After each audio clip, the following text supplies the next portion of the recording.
Hello from Cannes. MIPIM 2017 has come to a close. It was a busy, interesting, and productive week here.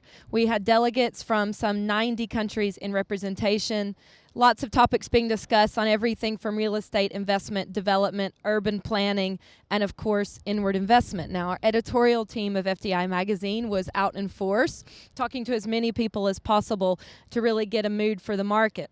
Natasha Turak, our global markets reporter, was focusing heavily on prop tech. What did you find out about this new exciting sector? So what I found was that a lot of the prop tech companies here actually come from outside of the property space. They're often software developers or hardware developers. One of the founders I spoke to actually came from Google, and what these companies are doing is they've spotted a gap in a very lucrative market. And they're coming in and using their innovations to make things better and more efficient, and using applications like sensors and AI and drones to come in, and these are applications that are also being used in spaces like manufacturing, logistics, mining, and more. So I attended a panel on tech and property, and what I was sort of surprised to find was that property executives from the major traditional firms don't really know what prop tech is or how to really engage with it.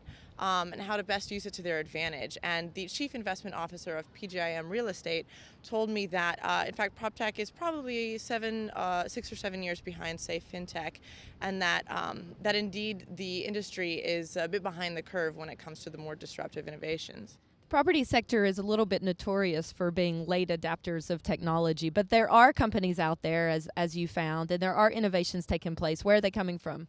So we're seeing a growing amount of capital and activity in the major cities, of course, the New Yorks, the Londons, the San Franciscos. But what I found was that more of these companies are actually coming from Europe than the U.S. And the property executives I spoke to echoed this. Indeed, this week I spoke to startups from Norway, they were from Britain, they were from France, other Scandinavian countries primarily, and I also spoke to one from Israel. So it'll be interesting to see whether the U.S. eventually comes to dominate the scene like they have done in so many other sectors, or whether Europe does remain on top here. And what was significant, I found, was that this whole discussion ended on a question rather than on a conclusion. And the question was, what happens when we no longer need human real estate agents? Will these people still have jobs in 10 years? And so this just goes to show really that we are still very much on the cusp of everything here. Could be a lot fewer delegates at a MIPIM in several years if everything moves to automation. Joking aside, there are obviously big implications of prop tech for the site selection business, and we're really seeing technology coming more and more into use as companies site their locations around the world. We look forward to reading your coverage on this, Natasha. Now, Michal Kaczmarski, our correspondent and a contributing editor to FDI, was talking to a lot of city leaders and trying to get a feel for how people are viewing many of the seismic developments that happened in geopolitics last year. What did you find? Yes, so my main focus was actually on Central and Eastern Europe, and I was quite surprised being based in the US day to day, where seems to be a little bit more doom and gloom. City leaders in Central and Eastern Europe seem to be not only pretty upbeat about things like election of Donald Trump last year, but I also actually managed to register some increased interest from investors coming from the US. So city leaders from places such as Kiev or Brno in the Czech Republic say that so far the signs are pretty positive when it comes to inflows of investments from the US. And what's the mood among investors? Actually, quite the opposite.